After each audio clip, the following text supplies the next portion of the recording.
Welcome to SK Lifestyle. I'm SK, and I took the leap and bought a stand-up gas-powered scooter. Now, I had one of these when I was about 15 years old, so this is definitely going to bring back some nostalgia for sure. But if you're like me, it probably took a lot to search for this kind of stuff, to research online, to figure out which company you wanted to buy one from. So that's really why I wanted to do this video. So I'm going to do a quick unboxing of it, show how I put it together. I'm going to take it out on the road, of course. I'm going to show my weight, how fast I'm going, and I'll try to do about 2 different hill tests as well. So this should really encompass a pretty good amount of information that you may want to have while you're looking for one of these gas-powered scooters. Now, this is pretty much middle of the road. A cheap scooter is about $300, an expensive one's about $1,000, $1,200. This is right around $600. So hopefully it will do what I want it to do and be pretty reliable and kind of fun. And yeah, with that said, let's just get started. All right, so I got a couple tools here just in case. I'm sure whatever we need to put it together will be in here. Sometimes the tools are really cheap though, so I'd rather just use my own. Now, what I will say is I purchased this scooter about 48 hours ago. Maybe a little over that, but just about 2 days ago. Of course I'll put the description and the link to where I purchased the scooter exactly and so forth. But I was looking for an email and I didn't even see the email yet that it was even delivered. The last email I got was confirmation of the purchase and that they were still verifying my payment. And next thing you know, this got dropped off at the door today. So I'm not complaining. I'm just pretty surprised at the turnaround.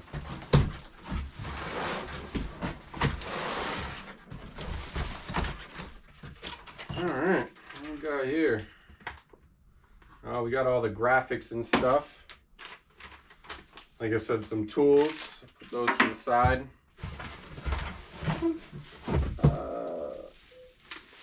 It's like the front fork. Another piece for that. So, one of the big things that drew me to this scooter toolkit is the fact that it's a 4-stroke. Now, if you have any power tools at home and stuff like that, or weed whackers and stuff, you know what I mean? The 4-strokes tend to work a lot better. My lawnmower is a 4-stroke, my weed whacker is, and they really only take 1 to 2 pulls. Even after the dead of winter, 1 to 2 pulls. Random little nut just hanging there, so I'm just gonna shake that.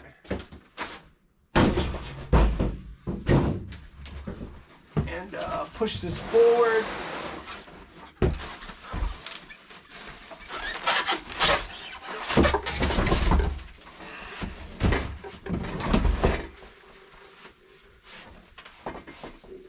Kickstand. Hopefully that. Yeah, I'll do it. So, 4-stroke, yes. So that was the big thing for me. I think that's going to make this scooter a lot more usable and reliable. Especially because you don't want to just be stuck on the side of the road just yanking on the pull start over and over and over. Some other tools and stuff here. And that's pretty much it. So I'll show you the inside of the box. Another loose little bolt. See, that's why I wanted to do this video. You really show you what to expect. I am not being paid by this company. I used my own money to do this. So you want to see the good, the bad. I think just about everything is out of there. Oh, found one more little screw. So, of course, I'm not going to get rid of this box right away. Clearly, there may be some other stuff in there. All right. Wow, she does look beautiful. And you know, one thing that I like now that I'm looking at it is one thing that I really didn't want was all the stickers on it. Because I think I might just kind of like paint it up or decal it my own way, vinyl and stuff. So I appreciate the fact that they're not even on there. So I'm good to go pretty much. Of course, I'm going to be careful with all these materials. I'm not going to get rid of anything till I'm sure the scooter is fully put together, because clearly there's a couple of screws loose here and there literally. All right.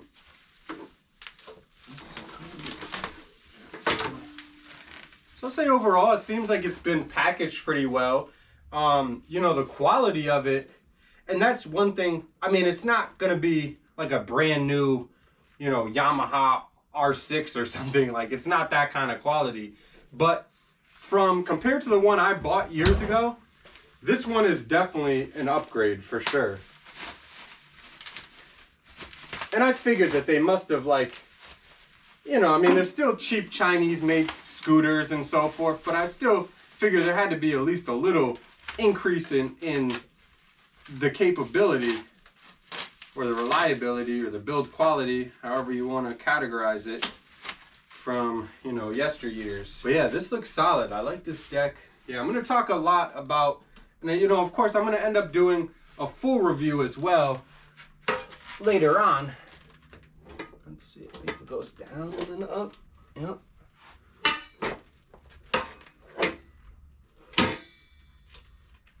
There we go. All right, so there's two big major installations that we need to do to this scooter. You know, more than just popping up the handlebars and stuff. So I was smart enough to figure out, you know, from second grade, you match up stuff. You know, this screw, same as this random screw down here.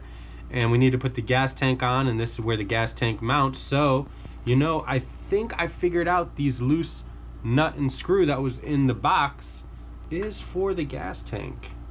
So, you know, SK using his head a little there. So let me loosen this up and we'll start to put her on. Look at me being lazy already. I'm already using their tools. Their little tool bag, it comes with a bunch of wrenches, a little screwdriver and stuff. Again, what I figured, pretty much everything you need to be able to work on this scooter and do what they're asking of you. And I'll worry about these hoses in a second. They did give a breakdown. I'm pretty sure the yellow is the fuel, the white is the return. So clearly I'm just gonna put it on the same way. I'm gonna have the bolt. Bring these wires over here for now. Bring that bolt through. And as they suggest, you know, just tighten it up a little. Nothing crazy. Then you can come over here, put this one on, and then we can tighten up the both of them. So I say major installation. It's not like you're building an entire engine or something. But yeah, like I was saying, you know, you do got to run these two lines, and you do have to put on the pull starter, which luckily, you know, it's all one piece. It's put together, so I think it's going to be a pretty simple job as well. But we shall see. All right, now we got to run these lines over to the carb over here. There's no clear-cut path, so I'm just going to tuck it behind these for now. And I think what I may do is just take a zip tie and just zip tie these two lines and the fuel line just right here. Not super tight, you know, you want to be able to let them flex a little as the scooter moves around, you know. It doesn't need to be extremely tight, but just tight enough so that they don't come forward over to where the seat is and stuff. That's at least my thinking on the matter. Now, this hose, the yellow one, if you look in the gas tank, you'll see that the yellow one has a line that goes all the way to the bottom of the tank. The clear one has a line that stops right as soon as it gets into the tank at the top. So this is your return line, this is your fuel line. So I'm gonna go ahead and hook up the fuel line now, and that's the larger spout right here. Push it all the way to the top, make sure it gets nice and snug. Don't mess around with it. Once it's on there, it's good. It should be good. Shouldn't have to mess with it anymore. Same thing for the return line. So now we got our lines ran, and we should be good on that piece. All right, well, as I get ready to finish the setup of this scooter, one thing I have noticed is I think I'm missing screws to the pull start. They're not here, and I don't see any already inside the area where, you know, they would get screwed into. So if you're deciding to put the scooter together yourself and you fail or choose not to read the directions and you're wondering where the pull starter is, it is inside the trunk. So again, that's why I want to do this video, just to show, like, You know, this is pretty good quality. I enjoy, or I appreciate the documentation and stuff they provided. But yeah, it looks like I may be missing these screws. So of course I got screws and stuff at the house. I'll see if anything can fit without feeling like it's gonna strip it. But I am gonna obviously email them back and ask them to send me some out. But I'm gonna do a quick look around. Maybe they're in the box. I'll go check. SK Lifestyle. All right, check complete. I looked through the box, through all the little packing stuff. Nothing, no extra screws. So I think I'm just gonna go ahead and put on the handlebars and the seat, and then I'll try to go source some screws from, you know, my garage. All right, well, while we deal with our screw dilemma, I'm gonna go ahead and put on the seat piece here. Now it is made of metal, but there is like this plastic piece in the middle. I'm not quite sure why it had to be this plastic in the middle. But either way, so it looks like what I need to do is take this out. I can see there's a hole at the base of this. And so this is gonna seat right inside, and then I'll come up from the bottom and screw it in so that way it can sit tight. So go ahead, drop this down in there. It already feels pretty tight. Like I can see shavings coming off. You can see, just trying to get this in there, it's so tight. You got like metal shavings coming out, which, I mean, it's kind of weird for sure, but at the same time, I'd rather do that than, you know, be way too loose. You see, just trying to get this in there, it's so tight. You got like metal shavings coming out. I'm trying to see if I can kind of bring this thing down. I mean, I think I'm just gonna get my mallet and just tap it down. I'm sure after a few times it'll come in and out, but you know, I'm not gonna be able to screw the bottom piece in until I get that all the way down. All right, so I'm just gonna take this little mallet here, just tap her down.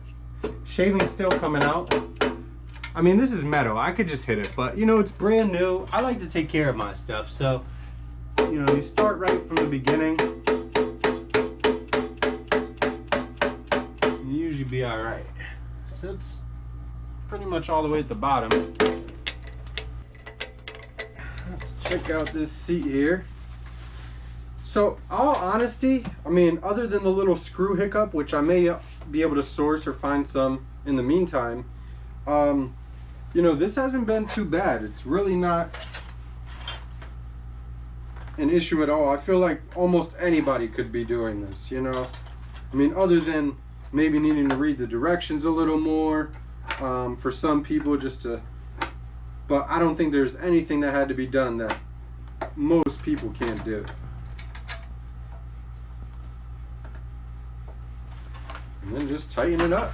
All right, now time for the handlebars. Let's see what we got here. There was one piece. Oh yeah, this thing. I'll tell you, there's some pieces on this. Like this is pretty solid stuff right here.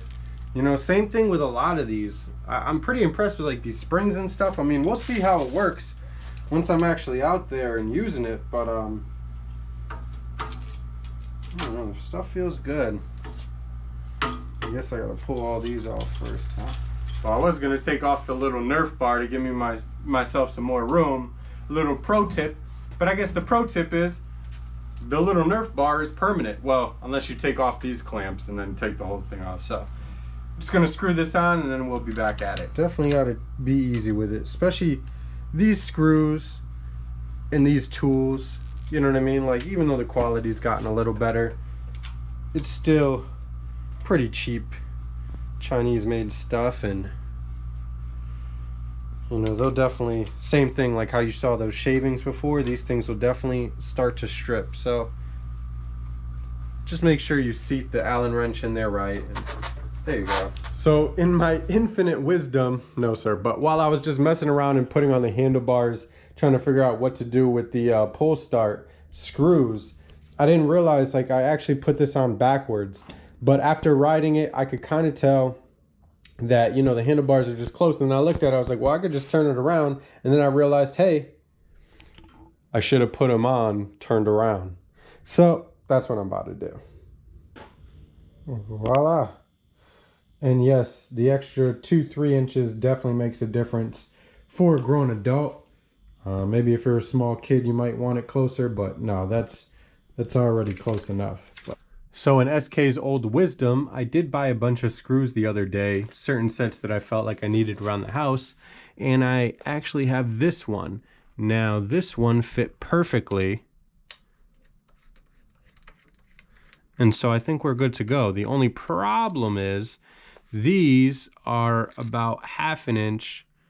My screws are 1 inch. So let me get my Sonic the Hedgehog on there and from Home Depot.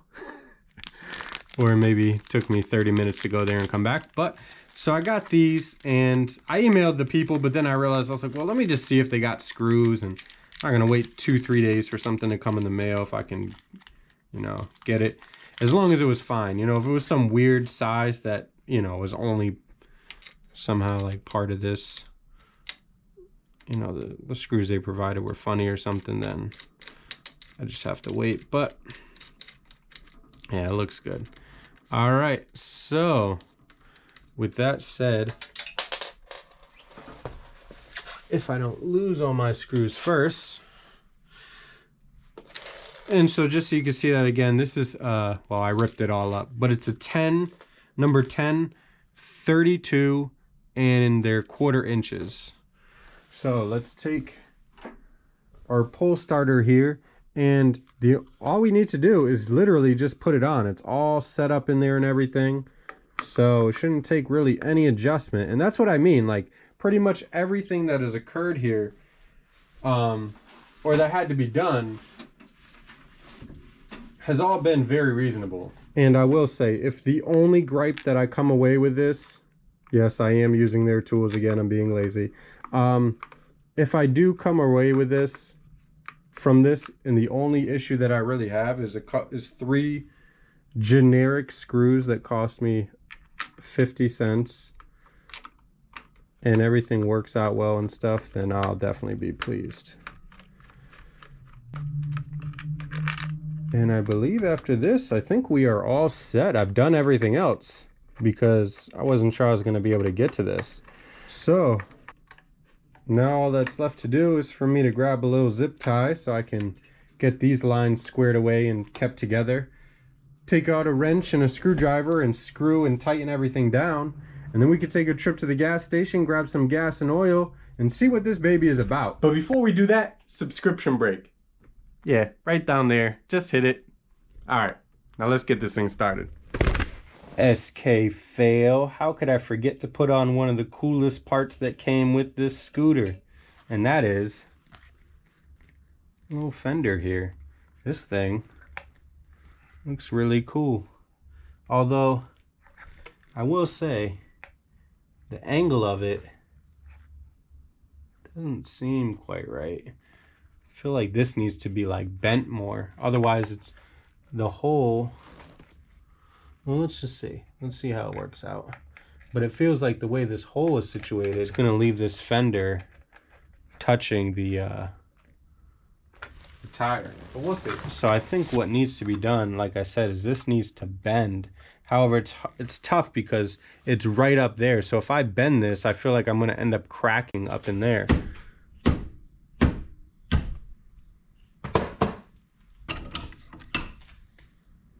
All right, so I think that should work. So go ahead and slap this baby back on. So you see from the side there, once it's locked on, I'll have a big gap. Before it was like that. So, you know, these are the little things that you got to deal with when you get a scooter like this. These are little things that, of course, the company itself aren't going to tell you or make you aware of, or somebody's going to say something when they just got the free scooter, and you know what I mean? Like, but it's all good. I mean, at least so far, I'm still happy with the purchase. I mean, I haven't ridden it yet. And there we go. Now, we can go. Put the zip ties on, tighten her all up, get some gas and oil in her, and then actually go have some fun. SK lifestyle. Pro tip, if you're looking for 4-cycle synthetic oil for one of these things, just go to Home Depot. I went to every auto parts store. No one has it, but Power Care, fully synthetic, 4-cycle. Oh, that's 530. Oh, well, we got 1030 here. So at least I got what I need. I'll look really quickly if they have synthetic. It said synthetic's better, but whatever. I finally got what I need. So let's get to it.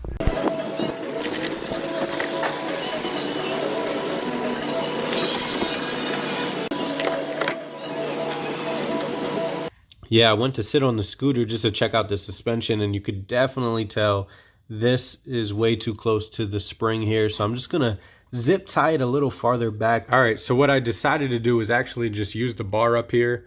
I put a zip tie with the fuel line right at the beginning, kind of followed the bar and propped up the line a little bit and then zip tied it again. And now you can see I definitely have better clearance.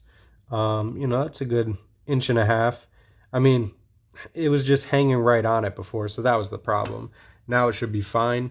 And yeah, the only thing you want to make sure is just not to pinch the fuel lines as you're doing this, but other than that, I think it's all right. And definitely one knock that I would say is this fuel line should have already had a predestined path set up. It could have just easily been 1 or 2 like aluminum braces or something just to make sure that it's square. But yeah, you know, you could use my method or whatever you figure out. I'm sure it'll be all right.